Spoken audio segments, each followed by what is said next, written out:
If you guys are looking for a new spicy tech card to use in your Zodiac matchup, well, do I have a card for you.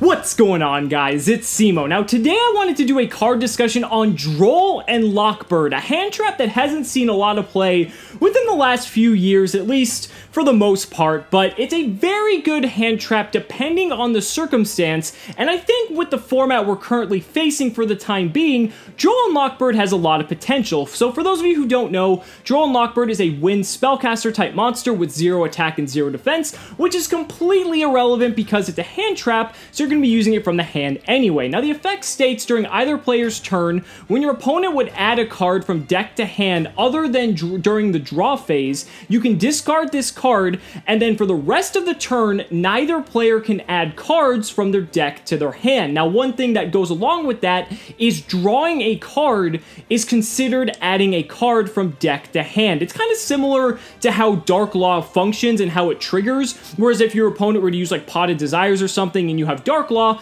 is still going to trigger because your opponent's still adding a card from their deck to their hand. It's just not being searched out by like something like Rhoda or something like that. So just to clarify, both drawing and searching apply for Droll and Lockbird, and that's very important for why I feel Droll and Lockbird has a lot of potential. Now, Droll and Lockbird hasn't really seen a lot of play since Dragon Ruler Spellbook format, and the reason for that is because it was a tier 0.5 format where the two best decks, being Dragon Rulers and Spellbooks, both did an incredible amount of searching, and Droll and Lockbird is incredible in its ability to lock your opponent out from searching out more resources, because once they get that search, you drop Droll and Lockbird on the resolution, and they're locked out of searching for the rest of the turn. And the way that Dragon Rulers and Spellbooks functioned, they needed to do a lot of searching in order for their power plays to be as powerful as they really were, and both of those decks kind of played a war of attrition where resources were incredibly vital to winning that match. And I think where, especially when we're talking about a Zodiac mirror match,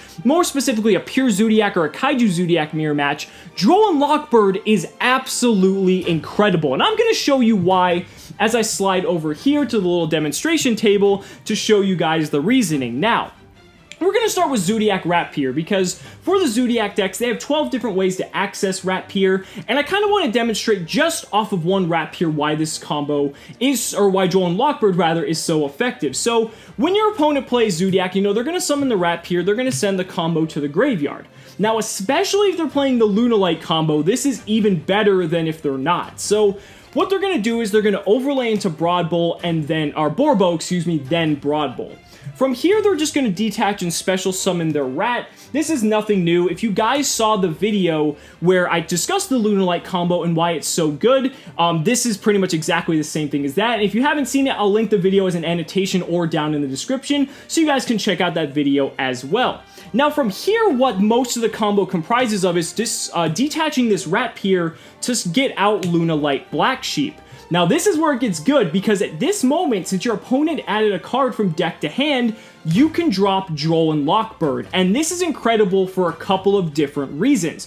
First off, now that they've searched this Lunalight Black Sheep, they can't discard it for Fusion Substitute because that would be searching and adding a card from deck to hand, so this Lunalight Black Sheep is basically more not a dead card.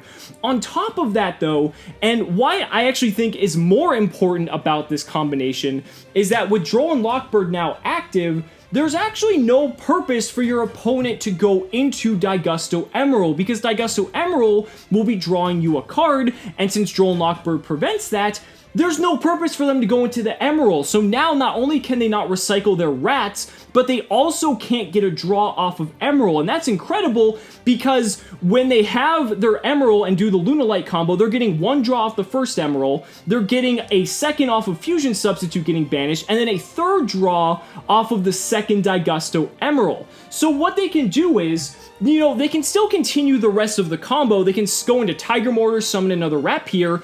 But what fucking rank 4 are they going to make? Because the only other rank 4 most decks are playing is Gagaga Samurai, and Rhapsody and Berserk going first does absolutely nothing. So the best play that they can do for the most part is overlay the rat that they summoned off of Broad Bowl into Dryden. Now, Droll and Lockbird doesn't stop Dryden, but going back to my main point, the whole purpose of Droll and Lockbird is to stop your opponent from gaining the resources, because if you look at it this way, let me take all of these cards out of here.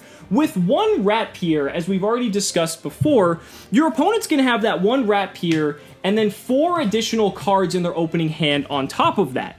And then what happens is, when they do the combo, they exchange that Rapier for 3 extra cards. As I said, they get 1 off the first Daigusto Emerald, 1 off the Lunalight combo, and then 1 off of the second Daigusto Emerald as well. And then they're gonna have Dryden on top of that.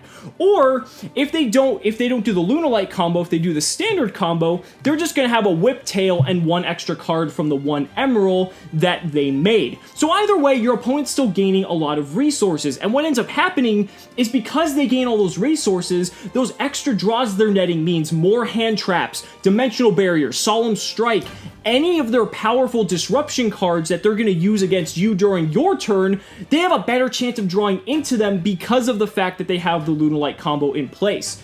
But Droll and Lockbird completely mitigates that entire combo whatsoever. The only thing they're going to get, especially if they're doing the Lunalight combo, is the Lunalight Black Sheep. But other than that, they only have these 4 cards to work with. And if they didn't draw a disruptive card, if they didn't draw a hand trap or anything else like that, Droll and Lockbird did its job, and that means on your turn, you can counter with your own Lunalight combo, or you can counter with whatever else you want without fearing the fact that they might have drawn into additional cards off of their Lunalight combo. Now, there's more than that too, because Rapier isn't the only instance where this combo is so powerful. Let's look at Fire Formation Tenki. If they search a monster off of Tenki, you drop Droll and Lockbird, they're locked out of searching, and that also includes the Broad Bowl.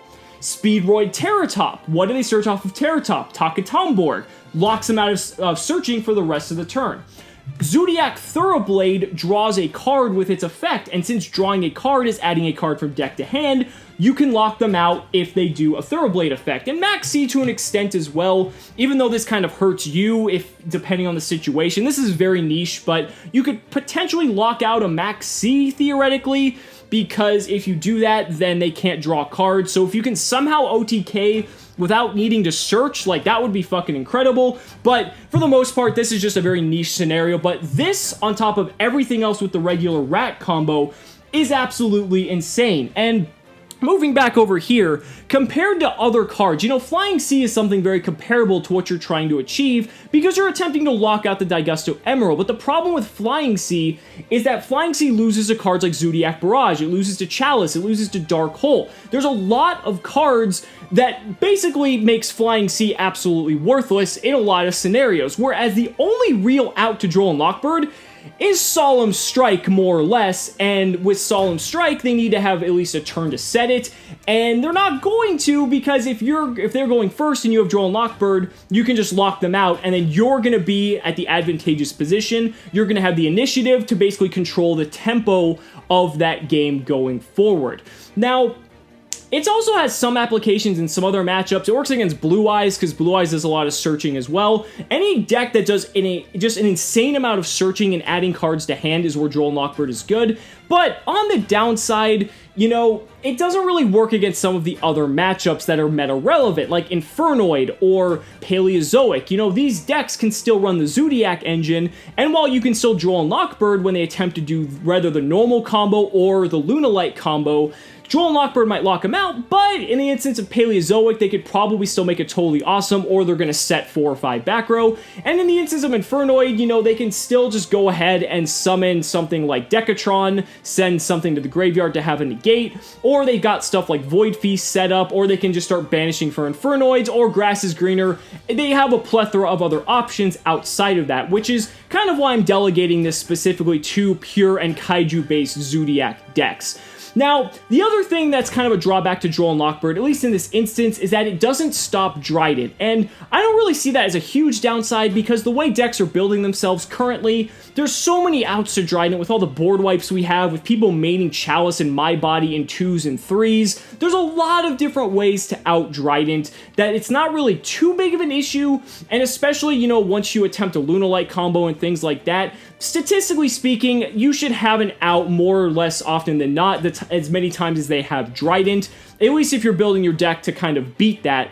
But it is kind of a downside that I do want to mention, because you still do have to face down a Trident, whereas with something with Flying Sea, they can't go into it unless they actually actively popped the Flying Sea with something like Barrage, or negated it with Chalice, or just anything like that all around. But guys, that's going to be it for today's video. I really just wanted to highlight this really awesome card, because if you can manage to Droll and lock someone at the right time, it is just absolutely deadly. And the cool thing about Droll and Lockbird as well is that it's not a card that you only need going first. If your opponent's ahead in card advantage and you feel like you're falling behind, you can Droll and lock them when they attempt to continue to further their game state and adding more cards to hand, and that actually gives you a chance to not only stop them from drawing into more disruptive cards, but it allows you to start gaining momentum back and possibly swing the game around in your guys' favor. But guys, that's going to be it for today's video. I really hope you enjoyed it. If you did, be sure to hit that like button, subscribe to the channel for more amazing Yu-Gi-Oh content, and also be sure to back me on Patreon, because by pledging just $1 a month, you're investing in my ability to continue bringing you amazing Yu-Gi-Oh content. So thanks so much again, and we'll see you next time.